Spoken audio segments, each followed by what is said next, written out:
Hello there, everybody. Welcome everyone. My name is Icarix, and he's Kinagosis. He doesn't get to speak today, so I'm going to do all the talking today. Yeah, whatever. So, we are back with another Seleucid footage. We are, I believe, fighting Atropatkan, and we are just fighting outside their settlement. Or rather, at their settlement. Oh joy. These battles are usually pretty easy enough in that regard, because the AI will just charge all out at you, and if you got your phalanx, then they can just absorb and be the anvil, and then you can just get your other troops to surround. But yeah, so Rome 2 has not been in development for many years. The DEI devs been doing their thing. But CA have been making Total War games. Waiting on that Shadows of Change DLC for Warhammer 3. Bloody hell, I want to know. Who are the legendary lords? We already got our curveball thrown at us for Grand Cathay. The China equivalent factions is fantasy Warhammer. Everybody thought it'd be the Monkey King. Or maybe Lin the Sea Dragon. Instead it's Yuanbo the Jade Dragon. Which How long have they actually been waiting for these to come out? Well, the DLC was announced a couple of months ago, like maybe 2 months ago, as part of a roadmap. And all that was said is it would be summer 2023, and then winter 2023 would be the next big DLC, the Thrones of Decay, which is a rework for Nurgle, the Empire, and the Dwarfs. And people seem reasonably confident about who the characters are for that. Nurgle's going to be Tamarkan. Empire, I think Elspeth from Draken, and then I forget who the dwarf one is. I generally don't care much for the dwarfs. I've never played the dwarfs, so I really should give them a go. Yeah. Are they just like not a good faction to play with? I just haven't. There's a lot of Warhammer races I've yet to play. Dark Elves, Beastmen, Vampire Cans, Vampire Coast, Bretonia, Ogres. Right. You know. And which one? Didn't you say you had a favorite one actually? I'm a big fan of the Wood Elves, and I'm a big fan of Chaos. Particularly the Warriors of Chaos. Yeah, that's right. I remember this actually. Yeah, I'm a big fan. I love playing as Archeon the Everchosen. Since the Champions of Chaos DLC, Archeon's been a lot of fun to play. What kind of attributes do they have again? Chaos. Yeah. Well, they got some pretty hardy troops, and the handy thing is that they can all be god touched. So you got the 4 Chaos gods: Khorne, Tzeentch, Nurgle, and Slaanesh. Those are like their 4 gods, aren't they? They're gods that are worshipped by Chaos. Right. Yeah. I remember this. Khorne is the blood god. Basically just bloodshed, violence, destruction. That's all he represents. Tzeentch is the Lord of Change. He's all about kind of magic, change, the future. Everything's like a game of 5D chess to him. Nurgle's about like decay, death. I'm not really a Warhammer fan per se. I've gleaned what I can from the games and bits of lore and stuff from other people. It's interesting, but I've never been a Warhammer person so much. So I enjoy the Warhammer games, and I find the lore and fantasy kind of interesting, but I don't know a whole lot. You're just a casual fan. A very, very casual fan. And then Slaanesh is like all about excess, pleasure, hedonism, basically. And we decide to subjugate Atropatkan. So they're now a satrapy. Sure, why not? Yes. But yeah, so those are the 4 gods. They have different associations with them and how their units work. But what the Champions of Chaos DLC was able to do with it was just the rework to the Warriors of Chaos that came with the DLC, or came at the same time as the DLC. It lets you kind of take a lot of your mortal units and you get to align them to a god, basically.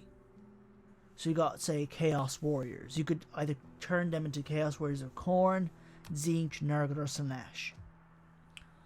And what that'll do is they get changes to their stats and appearance in relation to that alignment. So Warriors of Khorne will have the ability Frenzy and Flaming Attack and buffed up melee attack. Slaanesh will be like they're faster but maybe a little squishier. Tzeentch will have magical attacks, which works on non-corporeal enemies or anybody with good physical resistance. Warhammer operates in a very different system to like Rome 2, especially in relation to damage, so it's kind of a bit messy to explain. But yeah, and they also have what's called Tzeentch aligned units have a barrier which absorbs damage before their HP will take a hit, and it replenishes in battle. And then Nurgle units are generally slower, tankier, have poison attacks which debuffs enemies. So yeah, it's a lot of fun when you play. That's when you play as Undivided. You get access to all god powers. But yeah. Yeah, I gotta say, like, the chaos system that you're describing for the magic in this game, it kind of reminds me of how chaos magic is utilized in something like The Witcher or something, where like it's like a physical force and it needs like, people in order to control it. I don't know, the magic system just kind of... Well, that's just the pure, like, the gods and the units and everything, but there are lores of magic. You know, there are lores of magic in Warhammer. And for Chaos, there's quite a few. I think at the moment you've got Fire, Shadows, Death, and Metal. And then Warhammer 3 brought in 3 lores specific to Chaos Gods. Those are Tzeentch, Nurgle, and Tzeentch, Nurgle, and Slaanesh. Yeah, because Khorne hates magic and sorcery. Therefore, there's no magic of Khorne. But yeah, it's a lot of fun. I haven't played it in a while now. But I think you'll get back to it eventually. Yeah, especially with Shadows of Change coming, I'd want to play it. Yeah, I'd want to, because Tzeentch gets a rework. Is getting a rework of some sort. Oh, okay then. A new legendary lord and a legendary hero.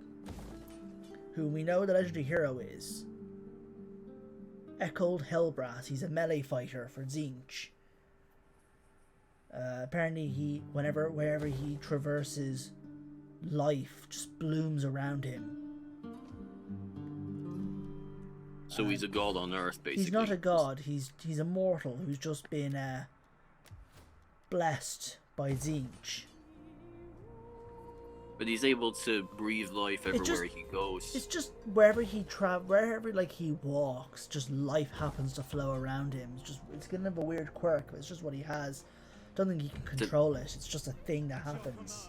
Is it like a physical thing that happens, or is this like a metaphor where like I think it's everywhere literal, he goes, he breathes? Literal, like weird plant life just comes around him. Or surrounds him wherever he goes. Ah, right. So yeah. But we don't know who the legendary lord is. Most likely candidates are either the Changeling or Egrim van Horstman. The Changeling is like a herald of Tzeentch, can change his appearance to anything. Anybody? Is there no like concrete evidence of who he is or anything like that? Apparently his real appearance is not known even to Tzeentch, possibly. So the Changeling is could be anything, can turn into anybody or anything.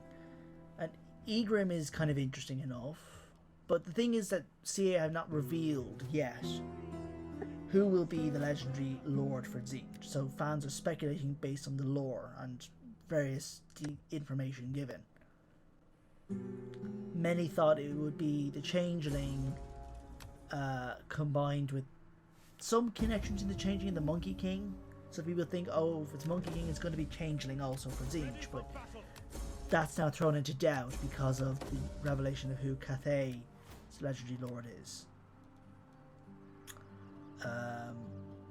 So I don't know. It's just like stories like that where you never really find out the identity.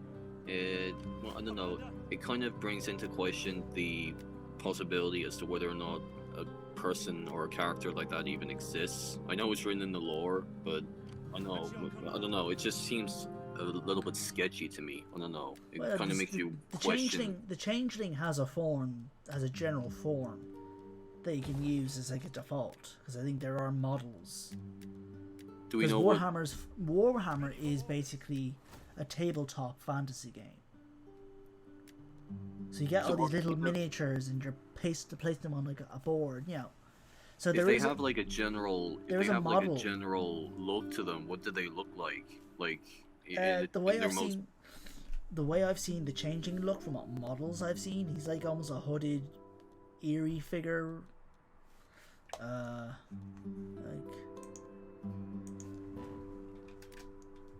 That kind of sounds more like a Grim Reaper to me, if he's wandering around faceless, covered in a hoodie, and you never see his face or anything like that.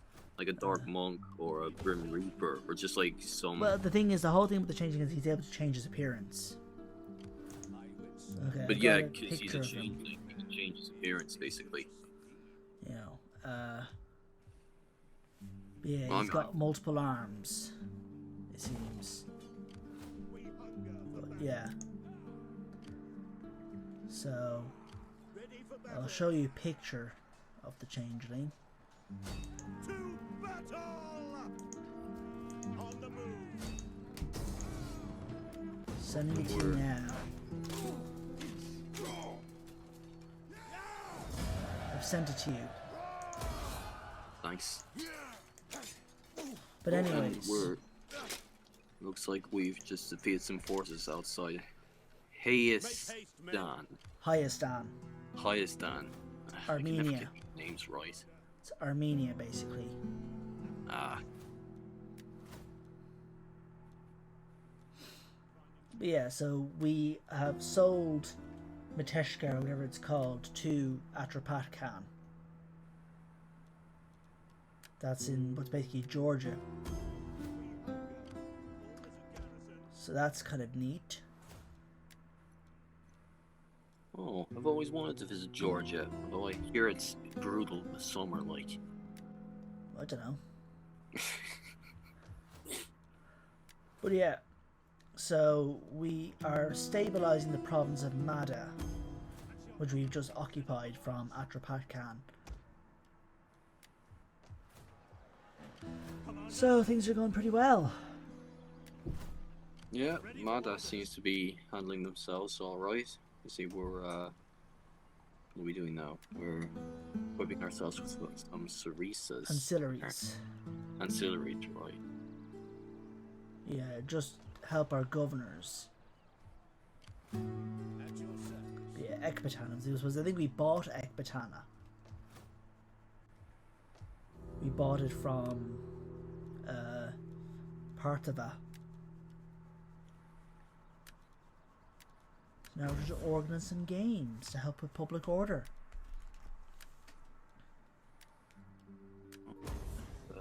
A bit of political intrigue over to Hada. Or Mada, sorry. Hada.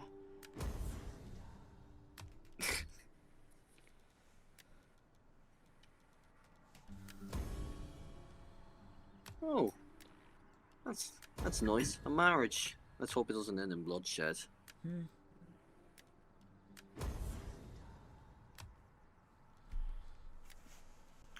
Yeah, politics ain't that deep in Rome too. Even with the Politics Reforged mod. Yeah? Yeah. In this campaign I'm using a mod called Politics Reforged by a guy called Camille.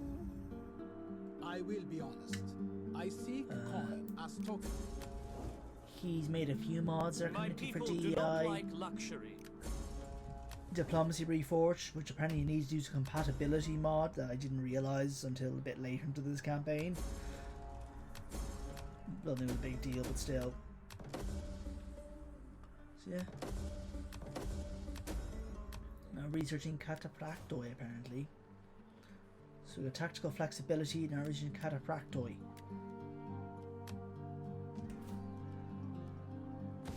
So we can get the, I think it's so we can get the next level cavalry building to get ourselves Indian elephants. Well, those will be handy in the future. Yeah. Elephants are always handy. African or Indian? Well, they're obviously going to be Indian elephants. Seleucids don't use African elephants, they just use Asian elephants. As they were known historically for using. Now, why would they not use Asian elephants? They're probably easier to get a hold of than the Africans. Oh, that makes sense. The Ptolemies used African elephants. They do? Yeah, because that's all they could really make use of. Maybe the odd captured Asian elephant, but generally they always just use African elephants. Spirits have noticed that our treasure store. And they had expeditions go on to capture a bunch of them from the wild.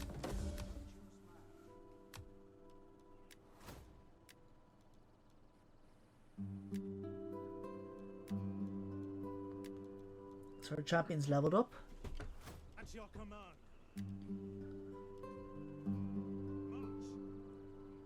The Heraclidae. Heraclidae. We're moving south. Heraclidae. Heraclidae, right. Our other forces there are going to meet them, or at least join them. So yeah, on we're defense. recruiting some Syrian elephants now. And now we're dispelling some of our bronze shields so we can get some silver shields. Oh, we're already getting silver shields, so yeah. So doing a slight restructuring. What kind of slight restructuring? Military restructuring to get some new units like the silver shields and the Syrian elephants. How come you have to do restructuring in order to get them, though? So I can fit them into the armies. Oh, right. I have a 20 unit cap. Oh, you know? so we have to build a new camp in order to No, what I mean, I have a 20 unit cap per army, so I can only fit 20 units in an army. Oh. So obviously going to have to remove some units to put in newer ones. Yeah, okay, I suppose that makes sense then. So yeah. Yeah, I think we're still a little bit away to our Roures reforms. How many more turns I would you don't know. say? We need to be about turn 50 and Imperium level 3 to have access to the Roures reforms. Okay, so we still got a good bit to go then. A little bit more. We'll get there eventually. Oh yeah. Because Roures reforms are quite handy. Makes our swordsmen better, and we get some pretty solid spearmen. My people do not like luxury. And some good cavalry.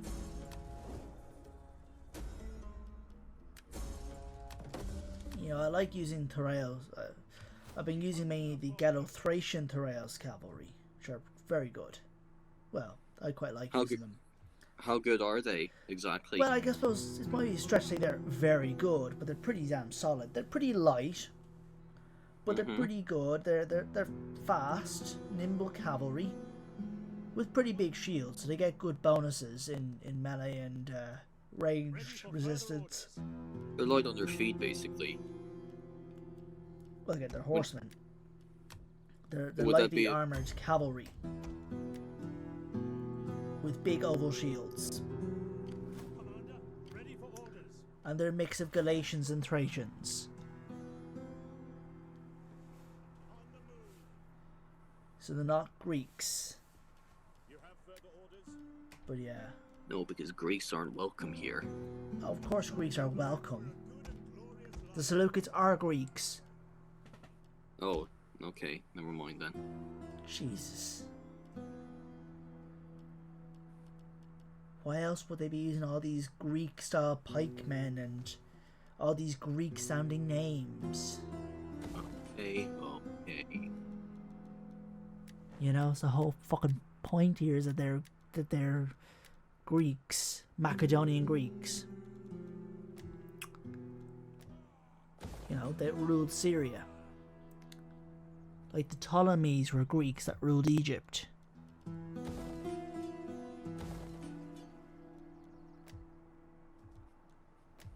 But yes, so things are going pretty well, just a little slow, but it's important to get some good stability. We're doing the Sell Slaves Edict to buff up our economy and to help a little bit with servile unrest.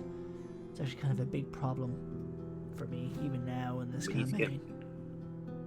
Oh, so I see we decided initially, oh, we need more tax out of these folks. Now we've decided, yeah, it's probably not a good idea. They'll probably revolt against us. Well, no, I've decided to tax Galatia and Cappadocia, but I decided to untax Palmyra. Oh, okay. My people do not like luxury. Yeah, no thanks, Rhodes. I will be honest. Kataban. Yeah, we don't care about honesty. We care about efficiency. I do want to make friends. I want to make friends with the Arabs. Alright.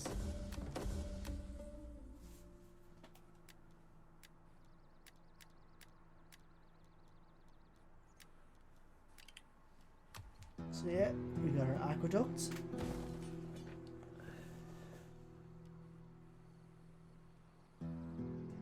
I decided to build a supply pit in Ecbatana.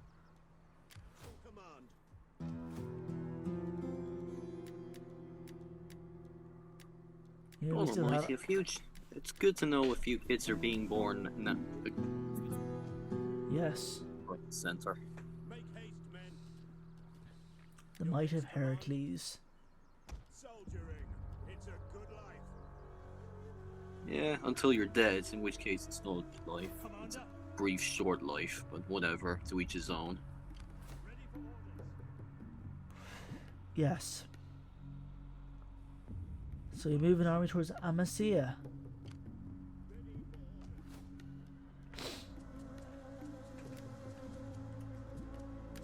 And you're recruiting a new we're general. assigning a new general in order to raise up our forces.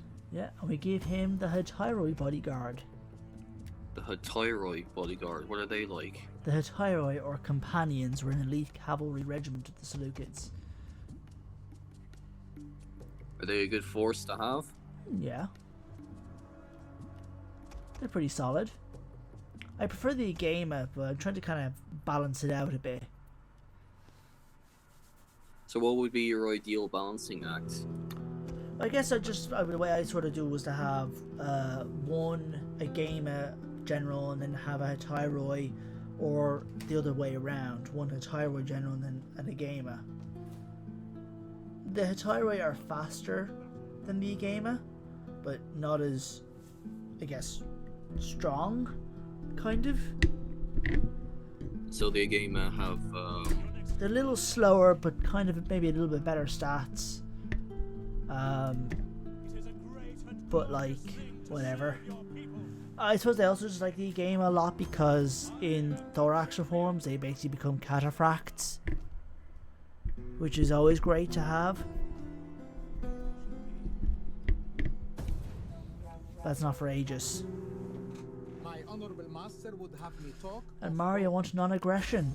We reject that, especially if you don't want to pay 3,000 for that. As the dust of the desert. we'll die before we pay 3,000 or whatever our currency is. We make this modest request in the knowledge that your coffers We could strain call to it contain your Denari. But yeah, the Medewi wanted something from us also. They'll get nothing out of us. Nothing. And we finished our tech, Catapractoi. Now we're doing some economy research. Ooh, what are we researching now? Some basic economy stuff. We hunger for battle. Well, that was a great study. Let's do it again someday.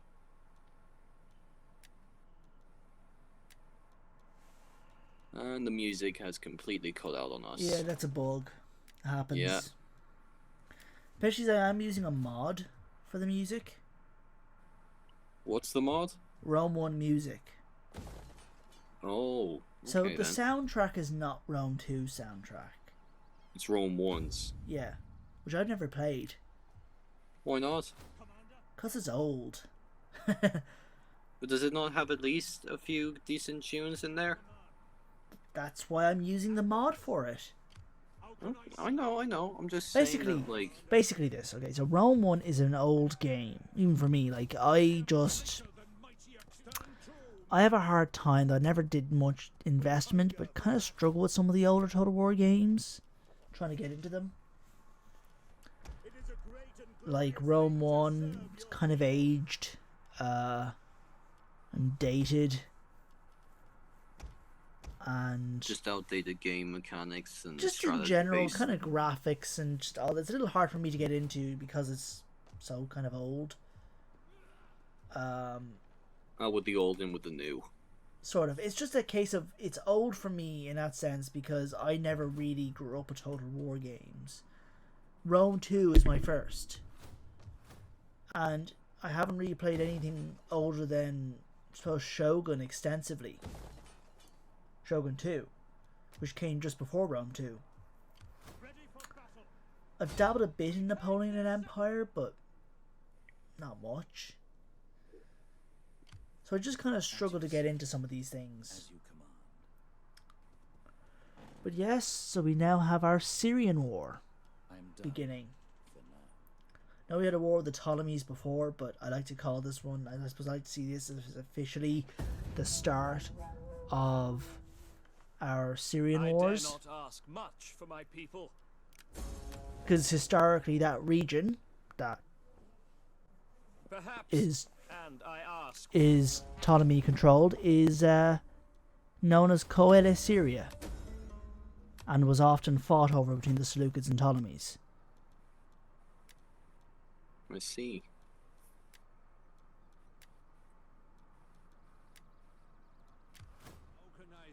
So yeah.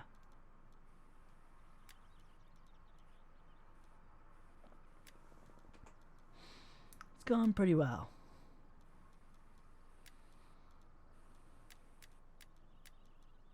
An assassination plot that'll eventually fail, I'm sure of it.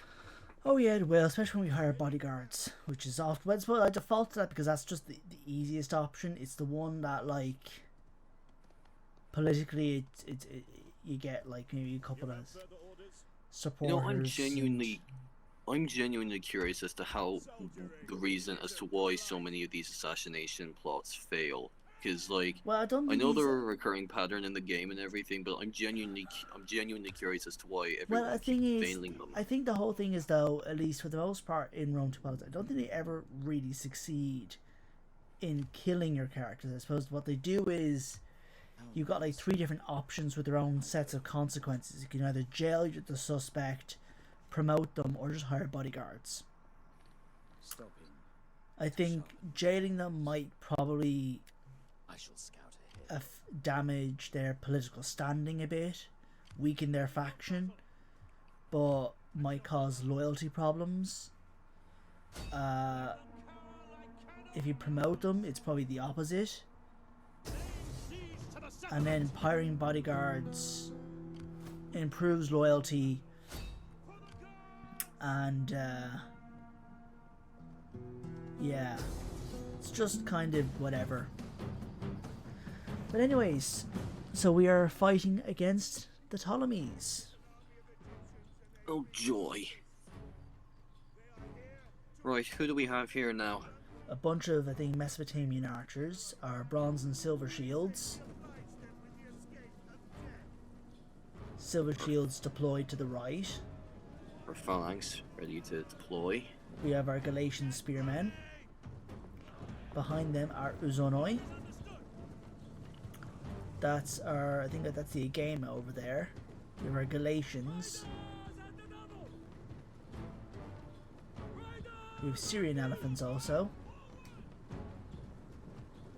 We're marching out to meet our foes. We have more Galatians over here.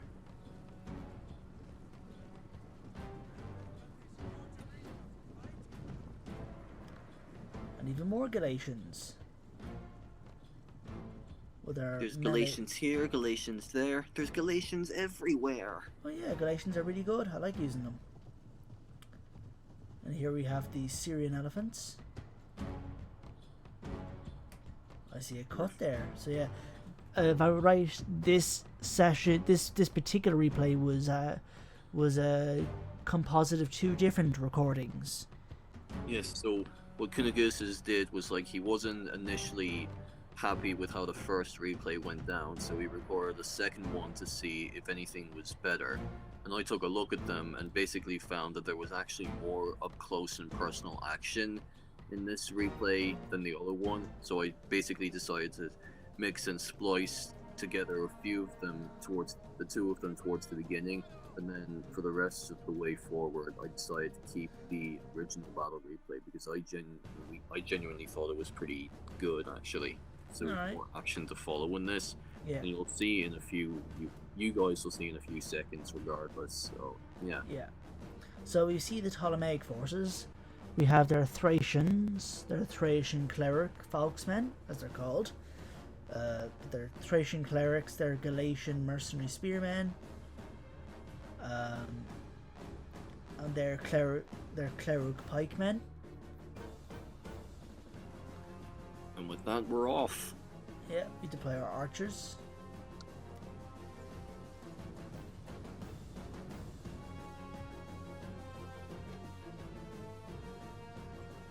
Well, they Ethiopian took a few- archers. They took a few casualties there. Yeah.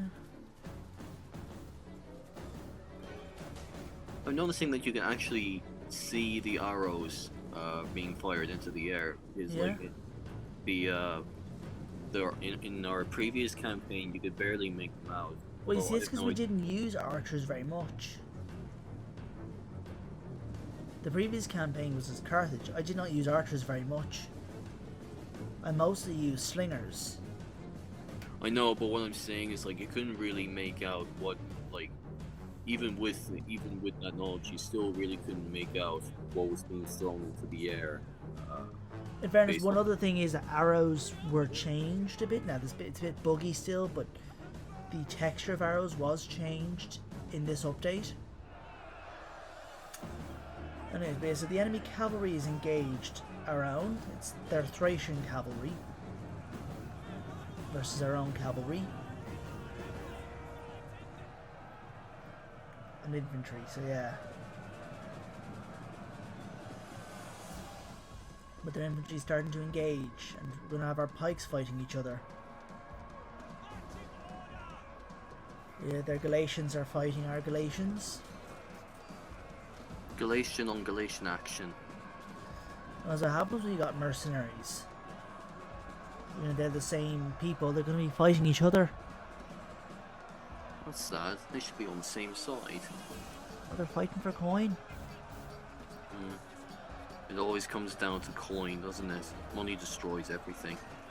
But anyways, so their Galatians fighting their Thracians, and our pikes are fighting. Phalanx formation is forming up right behind them, ready to take them by surprise. And Phalanx here you- against phalanx. Yeah, just like in Raphia. I was thinking about the Battle of Raphia that was between the Ptolemies and the Seleucids. Yeah. It was phalanx and phalanx. The Ptolemies won.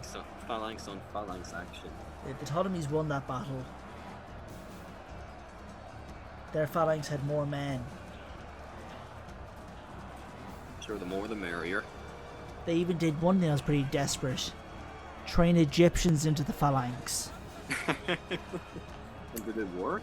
It worked for the battle, but it kind of backfired on them in the long run. How did it backfire on them?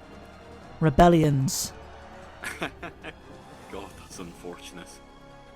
Oh, and our Indian elephants or Syrian Syrian. elephants.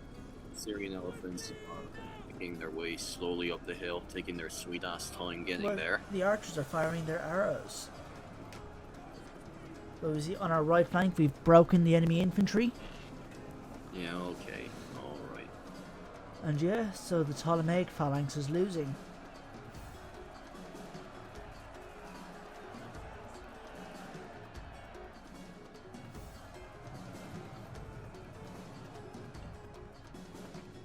Yeah, the Ptolemaic phalanx at Rafi was basically a combination of their clericoi, various Greek mercenaries that they had hired and trained up for the phalanx, and Egyptians trained up in the phalanx.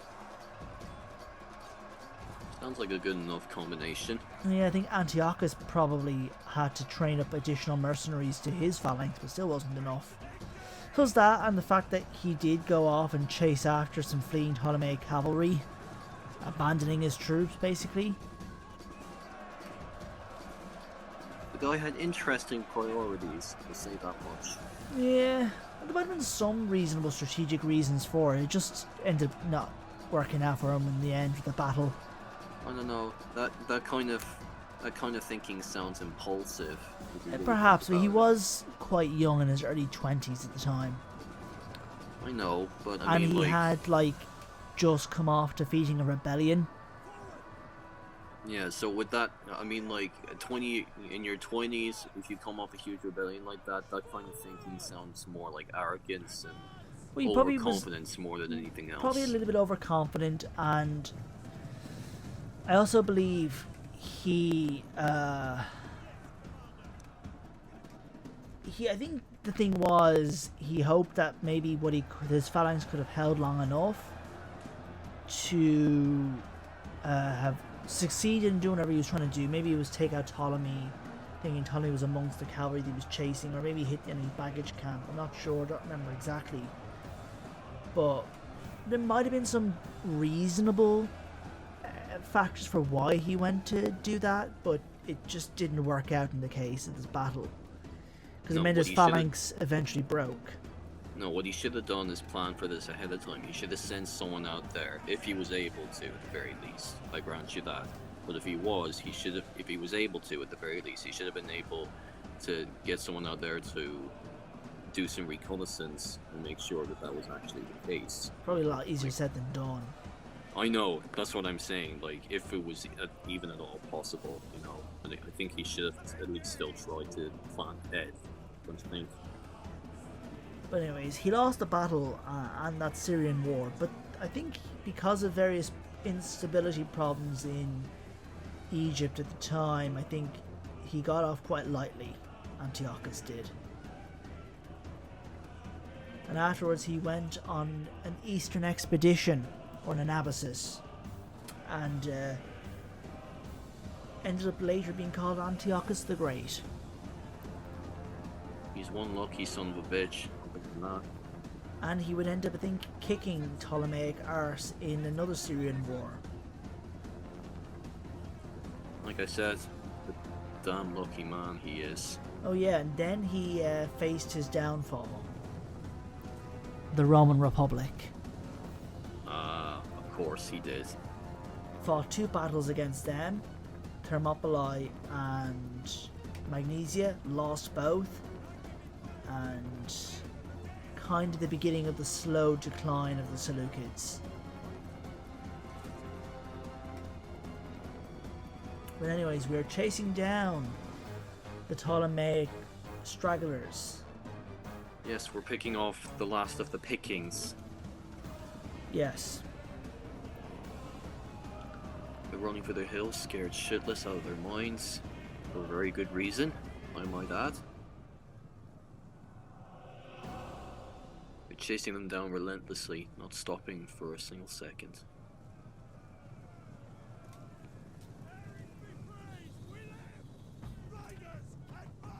But yeah, so I think that's us coming to the end of our part now. Alright.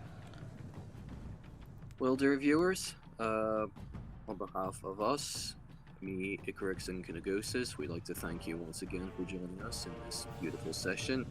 Be sure to leave as always, be sure to leave a comment, like, and subscribe. And of course, we will see you all next time. Indeed. Thanks for watching.